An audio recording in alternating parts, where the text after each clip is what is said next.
Doxa Mindset. Ici, nous ne nous contentons pas d'écouter, mais nous pratiquons les clés qui transforment nos mentalités et ouvrent nos destinées pour la gloire de Dieu. Nous avons abordé les 10 lois fondamentales de la destinée. Aujourd'hui, nous allons nous pencher sur la loi numéro 3, la loi de la foi. Vous savez, pour faire fonctionner n'importe quelle machine, dans la plupart du temps, il faut un moteur. Un véhicule fonctionne grâce à un moteur. La foi représente le moteur de la destinée. C'est-à-dire que c'est cette réalité qui permet à la destinée d'un être humain d'être bonifié, d'être transformé. La particularité de ce moteur, c'est qu'il est invisible. Nous ne voyons pas la foi à l'œil nu, mais c'est une réalité mystérieuse qui permet à l'être humain d'optimiser sa vie chrétienne. Donc, il est important que à l'école du royaume, nous puissions comprendre profondément ce mystère, saisir et pratiquer pour une vie de témoignage. Nous allons nous appuyer sur 3 versets bibliques pour partager un pan de la révélation de ce mystère avec vous, histoire de vous aider donc à vous y mettre autrement. Alors, il y a parmi ces 3 versets, le premier d'ailleurs que je veux prendre, qui est une définition. C'est-à-dire, il explique en termes accessibles la foi. Hébreux chapitre 11, le verset 1. Or, la foi est une ferme assurance des choses qu'on espère, une démonstration de celles qu'on ne voit pas. Donc, en réalité, c'est une définition en 2 volets. Le premier volet parle de la ferme assurance et il parle des choses qu'on espère. Donc, quand nous parlons déjà des choses qu'on espère, ça veut dire qu'il y a une attente. Donc, sans attente claire, il n'y a pas de déploiement de la foi. Sans une vision claire de ce qu'on attend de Dieu, il n'y a pas de déploiement de la foi. Et déjà par rapport à ce volet, beaucoup de chrétiens passent à côté. Qu'est-ce que tu attends du Seigneur? Il faut une image spirituelle claire de ce que tu veux. Lorsque la prière est vague, la bénédiction ou l'exaucement tarde. Dès que ce que nous cherchons de Dieu n'est pas clair dans notre esprit, vous comprenez avec moi que la ferme assurance ne viendra pas, puisque l'assurance, elle devrait elle-même déjà être liée à quelque chose. Alors je fais une pause pour te poser une question. Je ne sais pas si tu fais partie des gens qui ont peur de demander à Dieu. Dieu est notre Père. Et ce qu'un père biologique ne peut pas donner à un enfant, le Père Céleste est capable de nous l'offrir. Nous devons juste faire attention à une chose. Est-ce que ce que nous demandons est en harmonie avec ses promesses et avec sa volonté? Est-ce que ce que nous demandons ne permet pas plutôt de satisfaire nos passions humaines, notre ego personnel, ou c'est pour célébrer la gloire de Dieu dans notre vie? Alors, comment nous accédons à la ferme assurance? La ferme assurance, c'est une conviction intérieure que la réalité que nous cherchons est accessible. Et dans notre cas spécifique, cette réalité-là est à portée de main. Cette ferme assurance se cherche dans une vie d'adoration profonde, pure, dans une vie d'adoration, dans la recherche de la face de Dieu. C'est là que Dieu nous remplit de son assurance. Donc, c'est une étape de communion avec le Saint-Esprit qui précède la prière elle-même. La femme qui coulait du sang depuis 12 ans, elle va dire, il suffit que je touche le pan de son vêtement et je serai guéri. Jésus lui-même n'a même pas été associé à ce miracle-là. Il n'a pas décidé d'opérer ce miracle. Il y avait une grande foule qui l'entourait. Il va faire demi-tour et il va demander, mais qui m'a touché? Et ses disciples vont lui dire, mais regarde cette grande foule qui t'entoure. Mais comment pourrais-tu demander, mais qui t'a touché? Les gens te touchent d'un peu partout. Ils cherchent à te toucher. Ils sont en train de te toucher. Jésus dit non. Il y a peut-être 1000 personnes qui sont en train de me toucher, mais il y a eu un attouchement personnel. Parce que la Bible révèle qu'une force l'a quitté et a visité cette femme, source de sa guérison. Donc la femme qui coulait du sang avait quelque chose de précis dans son esprit. Il suffit que je touche le pan de son vêtement et je serai guéri. Et donc, sa demande était précise, son attente était claire. Elle était partie dans cette dynamique-là parce qu'elle avait une ferme assurance. Cette ferme assurance venait de tout ce qu'elle a entendu de Jésus, ce que les miracles, les signes, les prodiges que faisait le Maître. Elle avait déjà tout perdu pour se soigner. Elle n'avait plus rien. Elle est passée d'hôpitaux en hôpitaux. Elle n'avait plus rien du tout. Elle s'est dit, j'ai entendu parler de ce monsieur. Je pense que ce que j'ai entendu dire de lui et ce que j'ai vu de lui, je n'aurai même pas besoin de l'associer. Il suffit que je touche son vêtement. La puissance qui opère en lui va se dégager et va me libérer de ma maladie. Et donc, nous devons travailler à la ferme assurance dans la parole de Dieu et dans la présence silencieuse de l'Éternel.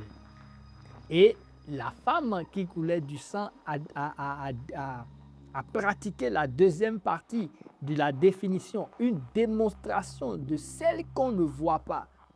Donc, elle n'est pas restée sur son assurance de ce que Jésus peut le guérir. Elle s'est levée et elle est partie. Elle n'a pas laissé le blocage de cette foule immense qui entourait Jésus. Elle s'est flairé un chemin. Elle s'est effleuré un chemin. Et dans ce mouvement-là, malgré que les gens la repoussaient, malgré qu'elle tombait, elle a tout fait pour atteindre son objectif. La foi, elle est forcément démonstrative. Ce que tu vois doit te pousser à rentrer en mouvement, à faire des plans,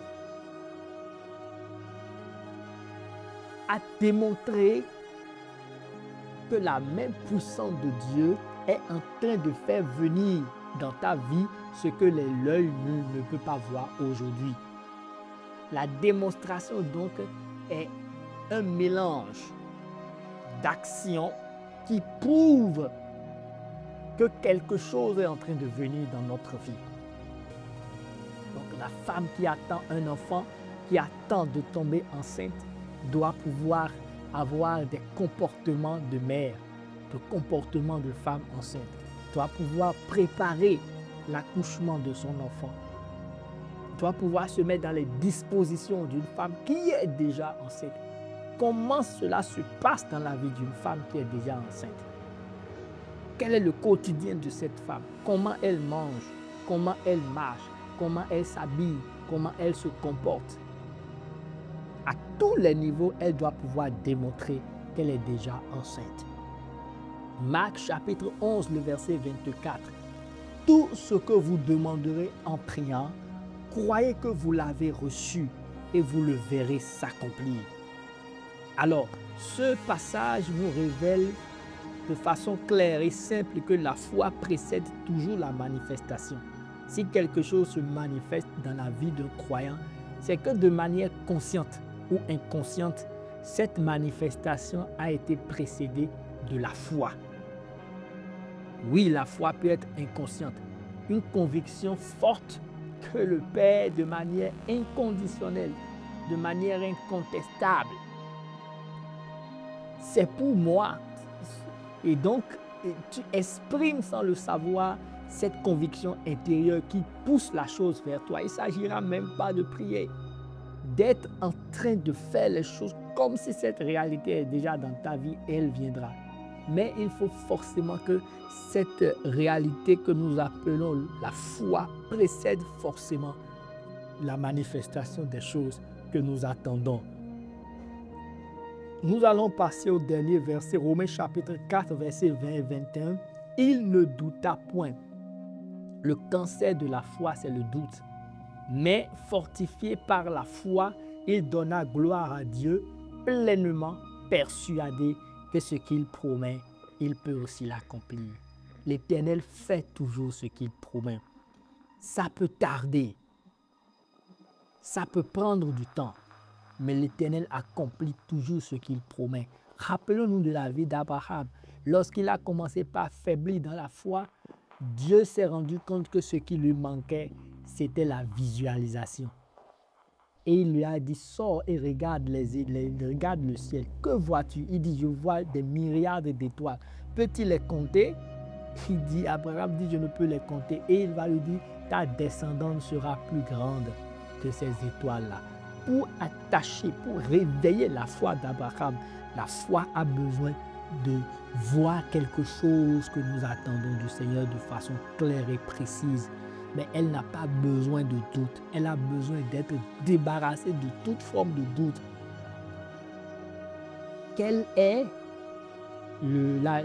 l'adresse de la foi? Où est-ce que nous pouvons trouver la foi? Quelle est la maison de la foi? Dans quelle habitation il faut aller pour aller voir la foi? La Bible dit que la foi vient de la parole de Dieu.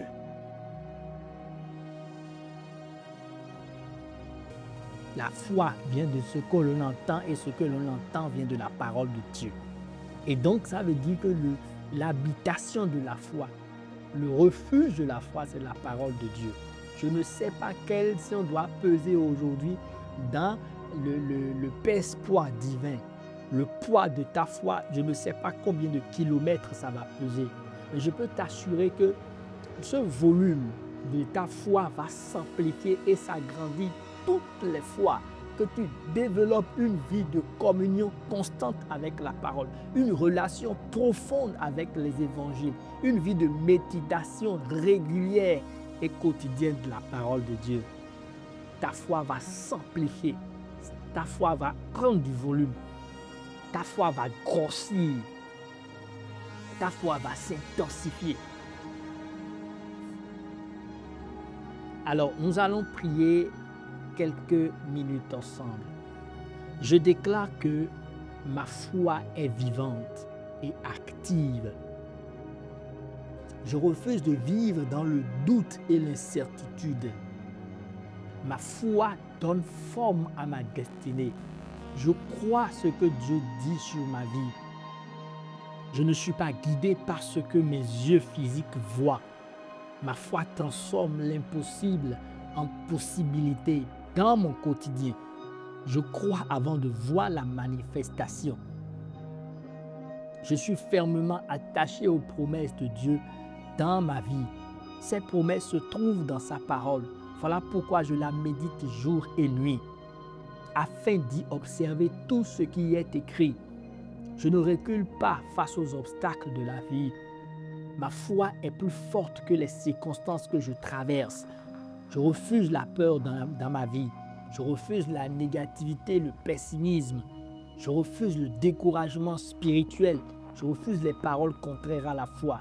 Je suis fortifié dans la confiance en Dieu. Ma foi active les promesses divines dans ma vie. Elle ouvre les portes fermées. Elle attire les miracles. Elle produit des résultats visibles. Je m'accroche à une vision claire des choses que je veux chaque jour. Je les porte dans la présence de Dieu, précédé d'une vie d'adoration continue et profonde, pour que ces images, de jour en jour ancrées en moi, puissent provoquer leur manifestation. Ma foi me connecte à la puissance de Dieu. Je marche par la foi et non par la vue. Je suis constant dans ma croyance, ferme dans mes convictions, inébranlable dans les promesses de Dieu me concernant, stable dans les tempêtes. Je vois au-delà des limitations naturelles. Je vois avec les yeux spirituels. Je vois mon avenir selon Dieu. Je vois la victoire avant toutes les batailles qui s'élèvent dans ma vie. Je vois la solution avant que les problèmes ne frappent à ma porte. Ma foi me positionne pour une vie d'exploit, me distingue dans mon environnement, m'élève au-dessus des limites humaines, me connecte à la faveur divine et me rend résilient dans tous les aspects de ma vie.